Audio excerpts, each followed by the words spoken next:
Ya, apa di antara faidah itu? Supaya Allah berikan kita kekuatan untuk melawan bisikan-bisikan setan. Itu di antara faidahnya. Jadi kalau Anda bertanya kenapa kita membaca ya, qala fabima aghwaytani la'aq'udanna lahum siratakal mustaqim. Ya, qala maka syaitan itu berkata, bima aghwaytani, karena engkau telah menghukumi aku tersesat. Nah, ini jahatnya. Jadi saya katakan tadi di awal, jika memang keangkuhan, kesombongan itu sudah menyelimuti keadaan satu makhluk, ya. Saya tidak katakan seseorang, tapi satu makhluk. Bahkan kalangan jin sekalipun, jangankan manusia, jin sekalipun, jika tertutupi oleh sifat kesombongan itu, maka potensi untuk mendapatkan pencerahan yang mengembalikan pada kebaikan, untuk mendapatkan hidayah yang menggugurkan semua potensi buruk untuk menjadi baik itu akan menjadi sulit didapati. Ya, karena celah-celah mendapatkan pencerahan, kebaikan, hidayah itu tertutup oleh kesombongan tadi. Karena itu, sepintar-pintar, sejeniusnya iblis itu kan kalau dalam bahasa Yunani itu diabolis kan. Ya, diabolis itu artinya yang pintar keblinger gitu. Ya, jadi yang punya sifat kepintaran di atas rata-rata, ya. Tapi karena tertutup oleh keburukan tadi, sehingga potensi kepintaran itu tidak bisa digunakan untuk membaca kebaikan. Itu bisa terjadi. Ya, alih-alih kepintaran digunakan untuk yang baik, tapi diarahkan kepada yang buruk ketika potensi baik itu tertutup. Ya, karena itu baik itu lebih penting dibandingkan dengan berilmu. Itu poinnya.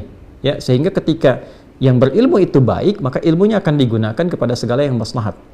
Ya, tapi semakin pintar kebaikannya tidak ada, itu damage-nya, ya, menghancurkannya lebih banyak. Jadi kalau pencuri yang pintar itu pasti ngambilnya, korupsinya lebih banyak dibandingkan dengan pencuri yang kurang pintar, ya. Nah, akan lebih bagus kalau pintar dan baik. Jadi jangan bandingkan misalnya pilih mana, pintar nggak baik atau bodoh baik. Ya, maka pilihlah yang pintar dan baik, ya. Nah, kembali ke sini. Karena engkau telah menghukumi aku sesat, ya Allah, itu kan menghukumi aku ini terjauh dari rahmatmu, fabima aghwaytani. Ya, ghawa itu kan sesuatu yang melampaui. Ya, sesuatu yang lewat dari batas gitu, ya. Ya, sesuatu yang tidak biasa. Aghwa itu menghukumi sesuatu yang telah melampaui batas, ya, sesuatu yang kelewatan gitu kan.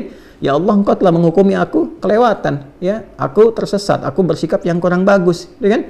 Nah, tertutup dia oleh keburukan tadi, la'aq'udanna lahum siratakal mustaqim. Karena itu aku putuskan, ya, aku ingin buktikan, ya, kehebatanku itu, kata syaitan, ya, keangkuhannya dia ingin buktikan dengan apa? La'aq'udanna lahum siratakal mustaqim. Aku akan cegah mereka untuk mendapatkan jalan petunjukmu yang benar. Ya, jalan petunjukmu yang lurus. Ya, ini yang menjadikan kita setiap waktu memohon kepada Allah dijauhkan dari syaitan supaya konsisten pada petunjuk yang benar itu. Makanya kita baca tuh sehari 17 kali. Ihdinas siratal mustaqim, ihdinas siratal mustaqim, ihdinas siratal mustaqim. Ya, apa di antara faidah itu? Supaya Allah berikan kita kekuatan untuk melawan bisikan-bisikan setan. Itu di antara faidahnya. Jadi kalau Anda bertanya kenapa kita membaca, ya, ihdinas siratal mustaqim, ihdinas siratal mustaqim 17 kali dalam sehari, ya, dan di setiap waktu, setiap pergantian waktu. Dari mulai subuh, kemudian ke zuhur, siang, masuk ke asar, sore, maghrib menjelang malam, ke isya. Kita minta sama Allah, ya Allah, ya, berikan aku kekuatan, tunjukkan kepada kami, ya Allah, petunjukmu yang lurus, petunjukmu yang benar. Ya, untuk minta kekuatan supaya ditanamkan dalam jiwa kita. Nanti saya akan bahas apa kaitannya dengan keadaan jiwa. Karena syaitan itu akan menanamkan pada jiwa, memberikan bisikan, yang ini lebih bagus, ya, jangan ambil yang ini yang lebih ideal dan sebagainya. Sehingga alih-alih misalnya seorang hamba menunaikan salat, dia bisa tinggalkan salatnya untuk mengejar sesuatu yang tidak penting. Ya? Kan ada sekarang orang mengejar untuk dapatkan satu peluang pekerjaan dan tega meninggalkan Jumatnya hanya untuk menjaga, ya, toko tertentu misalnya, atau jualan tertentu misalnya, yang dia pun tahu sebetulnya rezekinya di tangan Allah. Ini aneh memang orangnya. Dia sudah paham rezeki di tangan Allah, Allah yang memberikan rezeki kepadanya, tapi dia mengerjakan perbuatan yang menjauh dari Allah dan tidak disenangi oleh Allah Subhanahu wa ta'ala. Itu bagian dari godaan. Itu ditanamkan kepada jiwa. Makanya orang-orang yang sering sholat terkoneksi dengan Allah Subhanahu wa ta'ala, ya kan? Dia mengoneksikan dirinya untuk menyembah Allah, sujud kepada Allah Subhanahu wa ta'ala, dan berkata kemudian dalam berdirinya, ihdinas siratal mustaqim, itu diberi kemantapan dalam jiwanya. Nanti saya akan terangkan, ya, bagian itu pada hal yang terpisah. Diberi kemantapan. Sinyalnya gampang. Begitu nanti ada bisikan pada keburukan, hatinya pasti akan mencegah. Ini sinyal baiknya. Jangan lakukan ini nggak bagus. Jangan lakukan itu, kok akan celaka, kok akan begini. Itu kemantapan yang dimaksudkan. Nah, di sisi lain, syaitan ya telah bersumpah, dia berkata, la'aq'udanna lahum siratakal mustaqim. Ya, itu bahasanya menggunakan kata la'aq'udanna, itu sudah menggunakan tekad, kemudian diisi dengan nun taukid, tsaqilah lagi.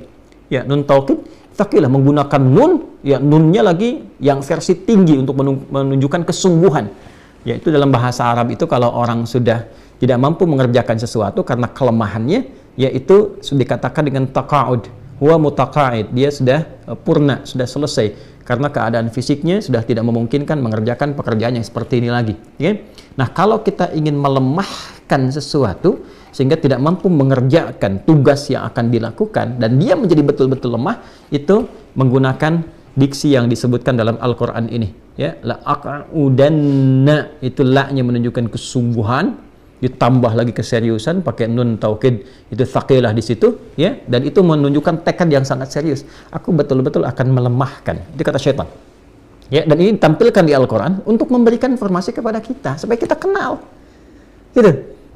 Ini kalau Allah sudah sampaikan, tegaskan, nggak sadar juga manusianya, dengan cara apa lagi dihambat untuk berbuat salah. Jadi ini menunjukkan bahwa Allah menginginkan hamba itu jadi saleh, karena itu diinformasikan. Ya, syaitan berkata, diinformasikan di sini, syaitan berkata, aku akan serius, bersungguh-sungguh, melemahkan setiap potensi manusia untuk mengikuti petunjuk Allah yang benar. La'aq'udanna lahum siratakal mustaqim. Jadi syaitan pun menyadari, mengakui petunjuk Allah ini benar. Semua yang bersumber dari Allah itu pasti baik. Dan itu syaitan sendiri mengakui. Ya, karena itu, jangan diikuti. Ya, provokasi-provokasi setan ini, karena dia pun mengakui semua yang bersumber dari Allah itu benar. Artinya kalau Allah memerintahkan itu yang terbaik. Kalau Allah melarang, di situ ada bahaya. Kan? Jangan korupsi, jangan mencuri, ada bahaya di situ. Jangan menipu, jangan berdusta, ada bahaya. Jangan membunuh, jangan berzina, ada bahaya di situ. Jangan riba, ada bahaya di situ. Kan? Setan tuh mengakui. Cuman karena kesombongan, dia gengsi mau ambil. Ya, karena keduluan oleh Adam, dia nggak mau tuh, gengsi dia pada kondisi itu. Itu sebabnya yang menjadikan dia memilih untuk memprovokasi hamba, melemahkan supaya nggak paham. Ya, jangan mencuri, diberikan gambaran-gambaran seakan untuk dengan mencuri itu jadi lebih nikmat, jadi lebih banyak, jadi lebih elit, jadi lebih luar biasa, pengaruhnya hebat, harta dapat datang dengan cara yang cepat, banyak lagi, sehingga semua diangankan, digambarkan, lupa dengan petunjuk. Itu yang dimaksud la'aq'udanna lahum. Ya, saya kelihatannya lebih enak. Jangan zina, tetap aja ada yang zina. Karena digambarkan gitu. Tahu, dalam hati kecilnya tahu mencuri itu salah, korupsi itu salah, zina itu salah. Tapi kenapa masih dilakukan? Ini problemnya. Karena nggak kenal dengan cara kerja syaitan ini. Nggak kenal. Ya, jangan riba, masih riba. Ya kan? Jangan zina, masih zina. Tiap hari berita kelihatan, ini selingkuh dengan ini zina, ini begini, ini begitu. Ya kan? Jangan korupsi, tiap hari kita lihat berita, ini pencurian, ini penipuan, ini korupsi sekian, ini begini. Masih terjadi. Kenapa? Boleh jadi karena kurang dekat dengan Allah. Ini. Ya kan? Bahasa gampangnya kurang ibadah. Kurang sholat. Jarang baca dengan benar ihdinas siratal mustaqim. Sholatnya nggak khusyuk. Kelihatan kayak yang sholat, tapi nggak khusyuk. Nggak fokus dalam sholatnya. Sholat pun karena ada motivasi tertentu saja. Nah, ini problem, itu juga ada dalam Quran. Ada orang yang sholat itu karena motivasi tertentu. Karena ria, pencitraan, karena ngejar sesuatu. Disebut dengan celaka. Kasihan, fawailul lil musallin alladzina hum an salatihim sahun alladzina hum yura'un. Ada lagi sifat nifaq, munafik, kelihatan, ingin cepat-cepat, ingin buru-buru. Karena tuntutan tertentu saja. Motivasi sholat pun karena ingin mengejar dunia. Itu problemnya. Sehingga tidak ada kemudian keistimewaan dari kalimat itu yang menghunjam kepada jiwa yang betul-betul meminta kepada Allah untuk dilindungi. Ini poinnya. Dan dahsyatnya apa? Di ayat ke-17 ya teman-teman, "Tsumma la'atiyannahum min baini aydihim." Kan? Kemudian wa min khalfihim wa an aymanihim wa an syama'ilihim wa la tajidu aktsarahum syakirin. Ini poinnya. Ya. Dan dia betul-betul sudah bertekad karena menggunakan lam tadi, kemudian nun taukid, tsaqilah di akhirnya. Ya, nun taukid tsaqilah itu menggunakan tasydid di atas nun berharakat fathah. Ya, untuk menunjukkan satu kesungguhan yang sangat luar biasa.